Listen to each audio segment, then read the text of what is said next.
Sunday Scaries atau Sunday Blues. Perasaan takut di hari Minggu ketika kamu sadar kalau kamu harus pergi bekerja atau sekolah pada hari esoknya. Begitulah yang aku baca di internet ketika mencari tahu tentang perasaan cemas yang selalu aku rasa pada hari Minggu sore. Gejalanya adalah jantung berdebar, gelisah, sakit perut, sakit kepala, serta keringat dingin. Aku setuju dengan hal-hal itu. Perasaan antisipasi ini meletakkan aku pada kondisi waspada sehingga mudah marah pada hal-hal kecil yang menjadikan hari liburku terasa begitu berat.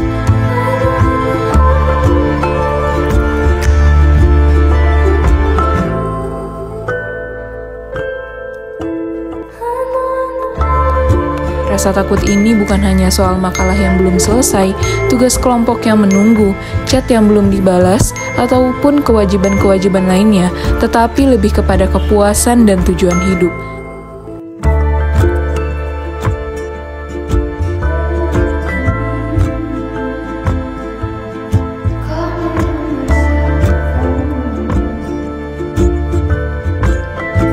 Di hari Senin, aku akan bertemu dengan teman-teman sekelasku. Semenjak masuk kuliah, aku merasa kalau mereka semua lebih baik daripada aku. Mulai dari cara mereka berbicara yang begitu berbobot, kepercayaan diri mereka ketika presentasi, sampai cara mencatat materi yang ditampilkan dosen. Dan sahabatku, Didi, bukanlah sebuah pengecualian. Bukannya aku benci kepadanya, tapi aku terus membandingkan diriku dengan dia. Padahal usahaku untuk sampai pada titik ini juga tidak mudah. Tapi kenapa kualitas diriku tidak seperti dia? Sebesar apapun usahaku dulu, yang pasti sekarang aku tidak puas. Tujuan hidupku kini hanyalah bagaimana caranya bisa menjadi sebaik Didi. Dan cara yang aku ambil adalah menggunakan topeng untuk menjalani hidup sebagai orang lain. Dan tidak ada yang boleh tahu mengenai kekuranganku ini.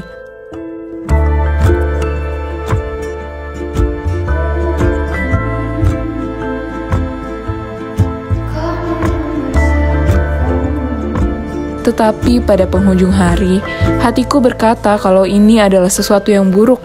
Kemudian aku merasa kesal dan bersalah pada diriku sendiri. Dalam diriku timbul pertanyaan, kenapa aku membuat diriku menjadi seperti ini?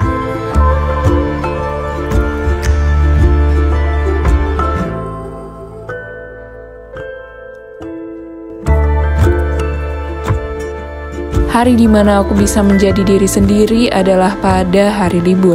Tetapi Senin datang lagi dan aku harus kembali menjadi orang lain. Situasi ini timbul karena ulahku sendiri, tapi aku tidak bisa berhenti. Karena jika aku berhenti, apa yang akan dikatakan orang-orang ketika mereka tahu aku ini bukanlah apa-apa?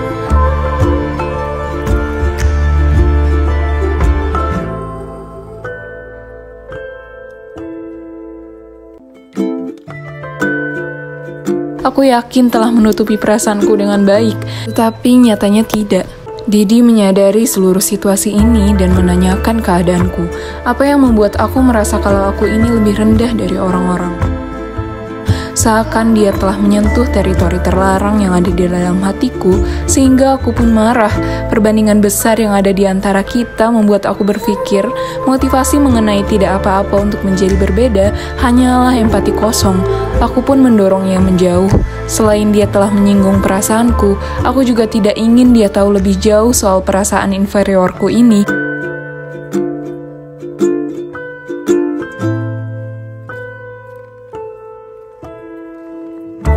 Senin, tidak peduli keadaan telah berubah atau belum berubah, ia akan tetap datang. Aku duduk sendiri di dekat jendela karena Didi berpindah tempat duduk ke kursi lain. Walau terasa sepi, situasinya lebih baik seperti ini. Jika aku bertindak lebih jauh, bisa-bisa ia akan membongkar semuanya. Hari-hari berikutnya juga berjalan dengan sepi, terlalu sepi. Sunday Scaries tidak hanya terjadi pada hari Minggu saja, tetapi aku juga merasakannya pada hari-hari lain.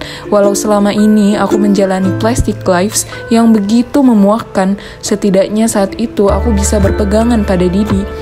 Kini aku kehilangan dia dan menyisakan sebuah ruang kosong yang besar dalam hatiku. Yang tersisa untuk hilang adalah diriku sendiri.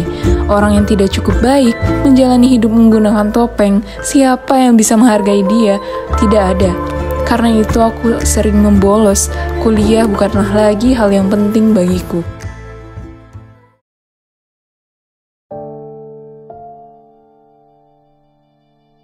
Dan tentang masa depan, ku gadaikan masa depanku kalau memang masa depan itu ada. Pemikiran itu terdengar sangat menyeramkan, tetapi aku sempat berpegangan dengan itu.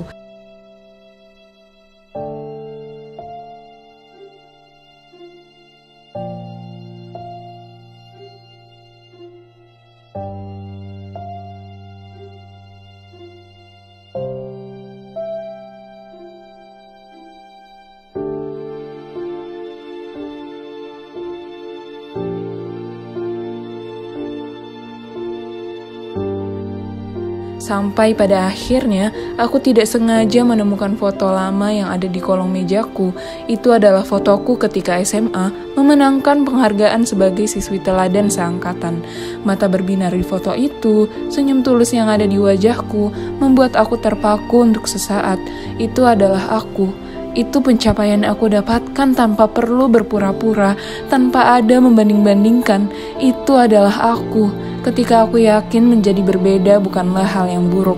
Foto berdebu itu membuat aku tersadar apa yang sebenarnya membuat aku begitu takut selama ini. Menggadaikan segalanya demi menjadi orang lain, pasti saat itu aku telah benar-benar kehilangan akal sehatku. Kemudian aku teringat pada hari pertama aku kuliah, orang tuaku sangat menekankan kalau usahaku memang sudah bagus, tetapi aku masih kurang baik dibandingkan anak teman mereka.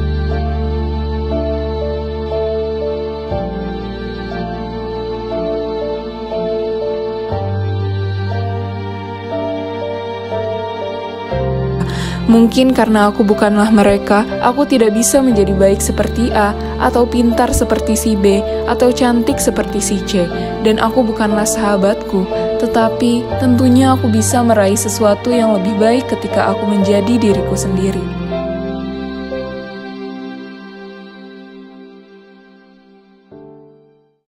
Untuk meraih sesuatu itu, aku harus berani untuk menjadi berbeda. Dan untuk menjadi berbeda itu, aku harus menemukan kembali siapa diriku.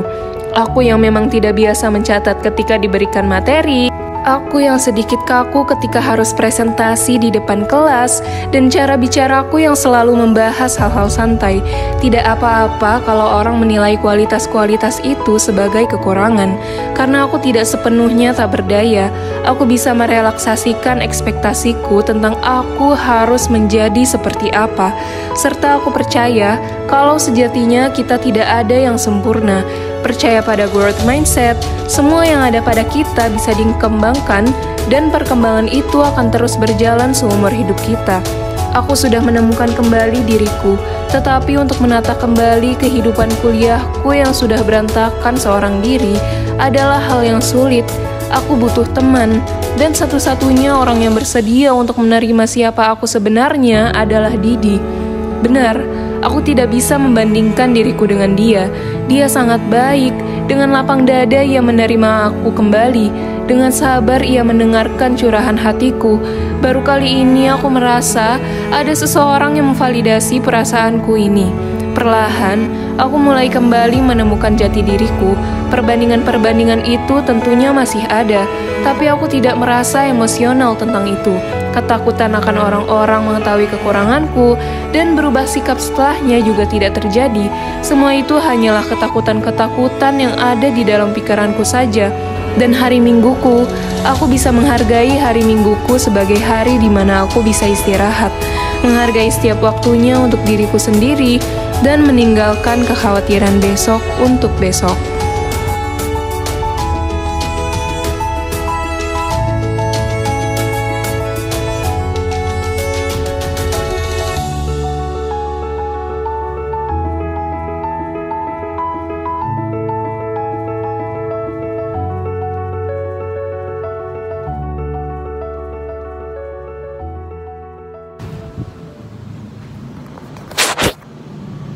Dari sini aku belajar ketika kita berhenti untuk membandingkan dan mulai untuk menerima diri kita padanya, itu adalah saat ketika kita menemukan kekuatan untuk berkembang.